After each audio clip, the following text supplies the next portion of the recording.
zəfər kimi qalması hər birimizin borcudur, hər bir vətəndaşın borcudur.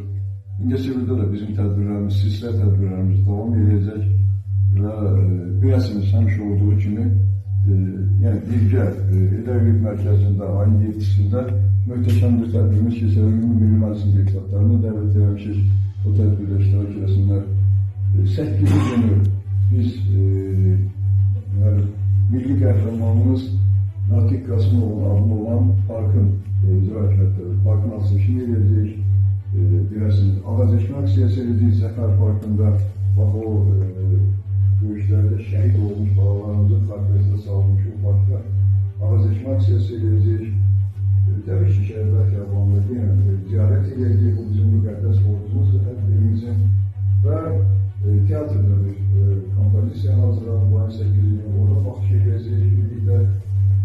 Həmin gün saat 17:30-da İdarəlik Meydanında Zəfərimizin 5 illiyinə həsr olmuş möhtəşəm konsert və konsertin sonunda atış və şanlı olacaq. Bu bir daha bizim Zəfər tarifinə hər birimizin etibarını göstərir.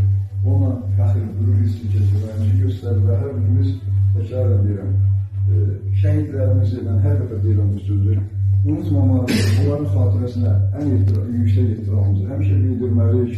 Qazilərimizə daima can sağlığı arzulamalıyıq. Bayaq Bəxtiyar müəllim də dedi, dövlət səviyyəsində bu işlər öz həllini tapır. Özünüz də görürsünüz ki, həm şəhid ailələrinə, həm qazilərinə dövlət səviyyəsində böyük diqqət var, qayğı var. Bu dövlət siyasəti səviyyəsində keçirilir. Yerli icra həkimətlərində, yerli qurumlarında təbii ki, hər birinin vəzifəsidir bu siyasəti davam etdirmək, bu siyasəti yerinə yetirmək.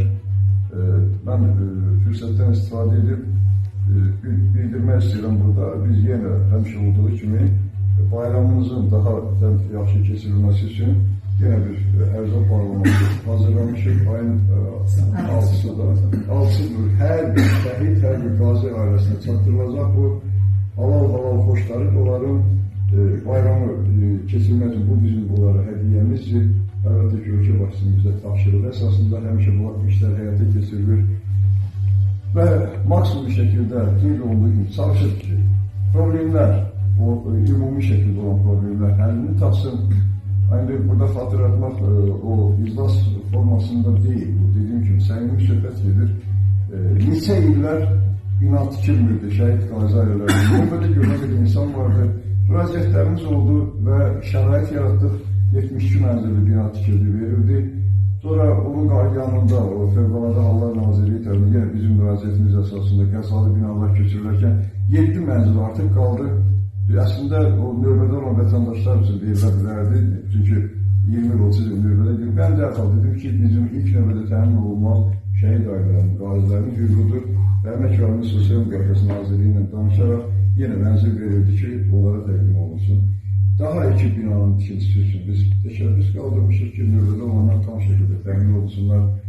Əlbəttə ki, müxtəlif müraciətlər olur bizə şəhid ailələrimiz tərəfindən, qazilər tərəfindən. Qanuna uyğun, mümkün olan bütün müraciətləri çalışır öz çərçivə, icra həkimiyyə çərçivəsində həll edək, digər qurumlarla razılaşaq, məsləhətləşək, təbii ki, bunun həllinə köməklik göstərək.